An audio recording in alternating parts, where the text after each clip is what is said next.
She's the one they told you about. I know. I'm working on it. No, you're fine. You really are okay. Oh, he's handsome. Okay. There you go. Just picture him with no clothes on. Wow. You said that It's on what camera. they tell you to do when you're nervous. Well, Yes. I had been told that. They're gonna post Now that that you somewhere. mention it, it's okay. No, we're fine.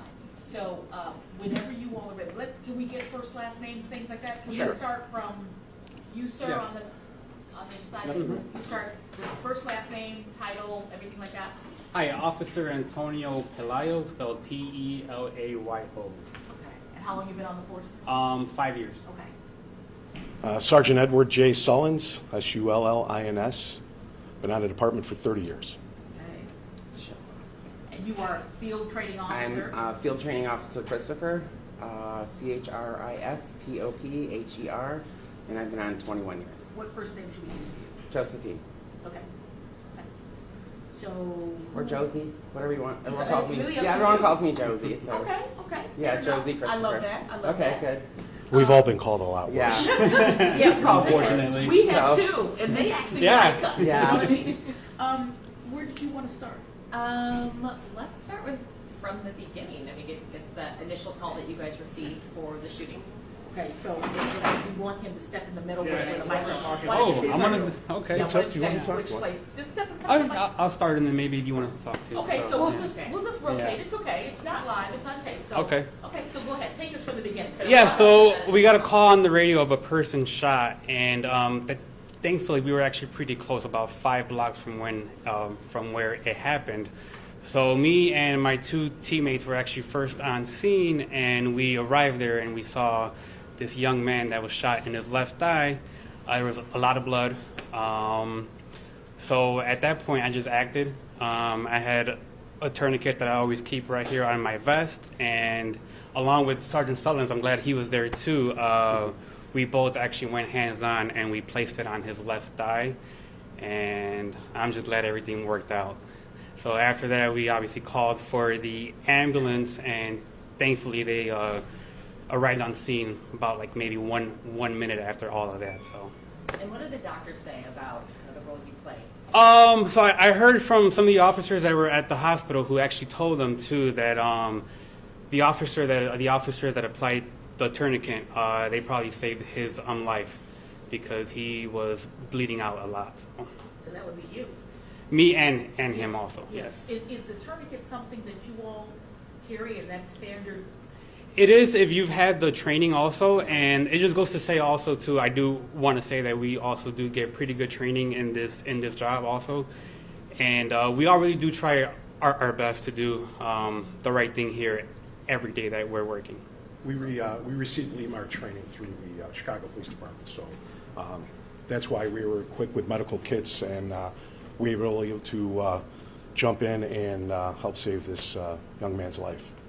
How does it feel to know kind of the aftermath, hearing from the doctor firsthand? If you guys didn't do that, it wouldn't have been the same outcome. It makes you feel good about what you do for a living. Last few years have been kind of rough for police officers across the country, but brave men and women in blue do this 7 days a week, 24/7. We're not football players or basketball players. We don't score a lot of points or get the attention, but these guys go out there and do it every day. And I couldn't be more proud of the people that I serve with. And this is by far the finest police department in the country. How often do you hear the follow-up? Hear what happens to these patients that you guys treat on hand? Is it often that you kind of hear where? No, not often. But this was significant enough where an officer at the hospital relayed it over the air that the doctor had said that if it wasn't for us, he wouldn't be here anymore. So it's feel good, especially with the holidays. It's Christmas, right? Yeah. Exactly. You know, it was a hell of a day by the 17th District officers. We were able to save a life, and literally 4 doors down, we had Officer Christopher that was able to bring one into the world. And that was going to be my next question. Just when you think, okay, fine, we've gone through this is this, life-threatening situation. We've managed to save this young man's life, or at least get him to the hospital where he get proper medical care. Yeah. And then, just when you think things are going to calm down a little bit, then what happens? Tell us, Field Training Officer Okay. Christopher, what happens next? So what happens next is, come over here. She wants to be surrounded. Yes. All right. So then what happens next is the ambulance left. And I was thankful it was over. We were kind of cleaning up the scene and everything. And then I was walking down the street and there was a woman waving her hands saying that there's a woman in labor in a vehicle. And I'm thinking, oh, okay. You know, like I'm going to go call an ambulance or something, you know. So I go over there and sure enough, there was this baby was coming, you know, and you know, the baby, you know, came out and it was pretty amazing. It was a Christmas miracle. It was a Christmas miracle. And so I comforted the mother until the ambulance came. She was very scared. I was very scared. I had never done anything like this before. It was just at the right place at the right time. Any officer would have done exactly what I did. It's not a heroic thing. It's just something, just being in the right spot, you know. It's what they do. It's day what in we and day do out. every day. Yes, it is. You know, Yes, it is. Because not everybody reacts that way. You have to. I mean, you have to acknowledge that. Not everybody. Some people would freeze. Some people would be fearful. Some people. Well, I think most Chicago police officers, if not all, would do exactly what I just did. Absolutely. You know, I don't think we're given enough credit for what we do on this job. But Where exactly did that unfold? You said it was. it was in an alleyway. The car was blocking the alley in the middle of the street. That's where it happened. What's So the was law? it in the car? Or In the like car. out on She was in the pavement? back seat. So Yeah. were they on their way to the hospital? They were on their way to the hospital, and she asked her husband to stop. He was a very young man. She was young, and he stopped, and everything just happened really fast. And They told the baby to wait, but Yeah. the baby wasn't listening, So so. what time of day was this? I want to say it was around like 8:30. Okay. Yeah. Okay. And what was the time? What time passed between the time you got to the car and you say, okay, the baby is coming, and then the baby was born? Well, the baby was mostly out when I got there, and then I just helped her put the baby on the chest and, you know, just kind of help her out a little bit and cover him up. And I'm telling you, the scariest thing was that the baby wasn't crying. And then when I felt, you know, when the baby cried, it was just amazing. You know, it was just absolutely amazing. So after going from the shooting to the baby incident, it was pretty amazing. Have you ever done any sort of training No, for that? we do not get trained to give birth or assist in birth, but it just happened, and I It think might be next on the list. yeah, I think we're going to start that training pretty soon. But it was amazing, and I was very humbled to be there with this family. So Do you have kids yourself? I do. I have one child. I have one boy. How old? 23. It's been a while since. Yes. How long have you been part of CPD? 21 years. 21 years. Anything else? I don't know. Thank you very much. She looks like she's like, I think I want to keep her up there a little Yeah. bit. Make her sweat. You know, what do you think about all this attention? That would be my first thought. I just think it's something that any of us would do. Any police officer in the city of Chicago would have done exactly what I did.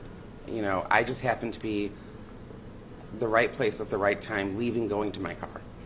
You know, I'm not anything special. I just was doing my job. You are special. But, Thank you. Just tell him that. I supervise her. She's Did the mom special. say anything to you during that time, and have you had a chance to talk to her at all? I did. I went. since? That's a good question. So then I went back to Swedish because I wanted to see this little miracle that she wasn't gray. You know, that's when I saw her. And so then she was just beautiful and healthy, and the mom was very healthy, and we were just laughing and playing with the baby, and that's how it went.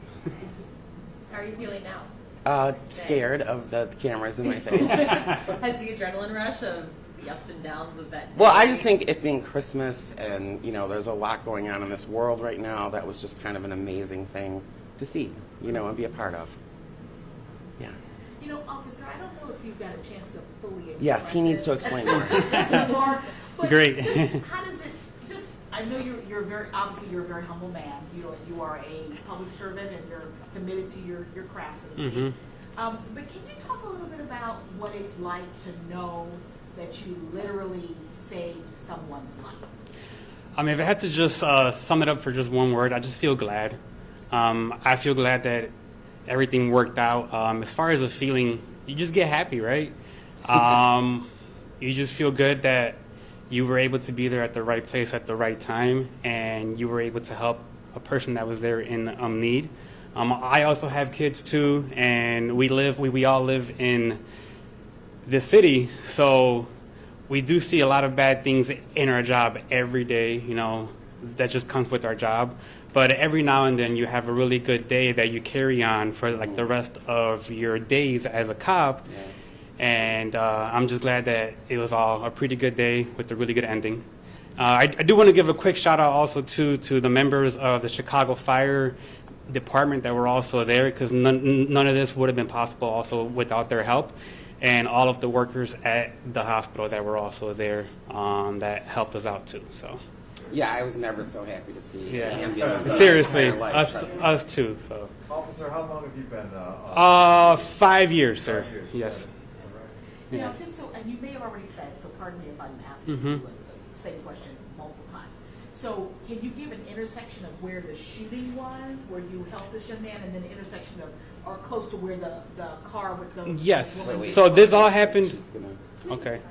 This all happened in the 3500 block of North Kilbourne. Okay. We were somewhere basically like in the middle of the block where the shooting happened, and then just a couple houses north. Like the baby was in the alley. So. Yeah, just like a So couple it's houses really north. Not, Yeah. not far at all. Not far. Yeah, we're Yeah. like 4 houses down. Yeah, it was Okay. literally 4 Just to houses get the away. proximity, Yeah. because it was just like kind Yeah, of all. So it was all in the same block. Yeah. So the same I mean, but same you street. It was exciting. It was yourself- right around Yeah. the same time. But you do have to think to yourself, You know, any one it's thing fine. changes, like the proximity of how Mhm. far apart you guys are from where these people are, and so they don't turn in that alley and they go around Yeah. the block. I mean, any little thing, and it changes everything, doesn't it? Well, you want to Yes. talk about multitasking? Yeah. Yeah. That was a multitasking day. And once we were arriving on scene, there was a pretty big traffic jam too. So the officer that was driving me, he did a really good job too, because I mean, there was cars everywhere, and everyone's trying to get to work, and at that same time, so he did a really good job trying to make sure that we get there on scene safe, that we get there fast too. So So this is 8:30 in the morning. yes, And then yes, what did the- And, and this Yes. is, this is. This is approximately 7:40 in the morning. around there. Yeah. Which morning? This No, beginning? yesterday morning. Yesterday Yes. morning, Just yeah. make sure I had it right. Pardon me, Yeah. I just wanna make sure I have it right. Okay. And then we also did give the wife of the young man that was also shot. She got there on scene as the ambulance was leaving, and we said like, hey, if you want a ride, we can give you one. So, yeah. So he helped to get to the Yeah. hospital. Is there anything else that you all would like to add that maybe we hadn't asked you, or that, you know, that you want people to know that? Happy holidays. Happy Festivus. Yes. Yesterday was a Festivus miracle. And thank It you was. for taking interest in us. Yeah. Thank you for all. Yeah, I appreciate all of you guys being here too. Thank you very much. Appreciate all you did. Thank you.